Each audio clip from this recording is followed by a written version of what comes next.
Hey everyone, want to plan your Bing Ads campaign more effectively? In this video, we'll show you step by step how to use the Keyword Planner on Bing Ads. This tool helps us find the best keywords so we can reach the right audience at the right time and make the most of our budget. The Microsoft Advertising Keyword Planner is a free built-in tool within Bing Ads.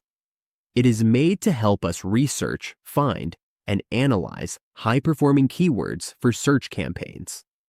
The tool gives us data on search volume trends, competition, and cost per click estimates. This helps us create targeted ad groups, optimize budgets, and connect with potential customers on the Bing network.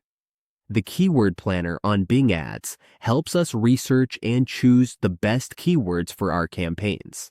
It gives us information on search volume, competition, and trends, so we can target the right audience, improve ad performance, and plan an effective advertising strategy. Let's walk through the process together, so even if you're new, you can follow along. First, open your browser. Go to bing.com.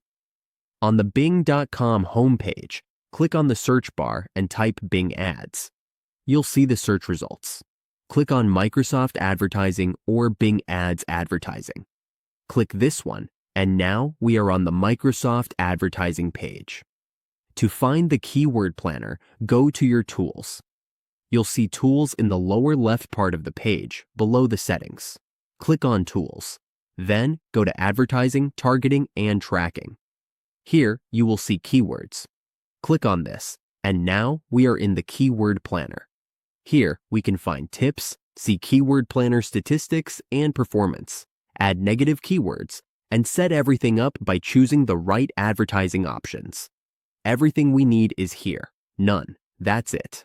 Now you know how to use the Bing Ads Keyword Planner to find the best keywords for your campaigns. Using the right keywords helps us reach our target audience more effectively and get better ad results.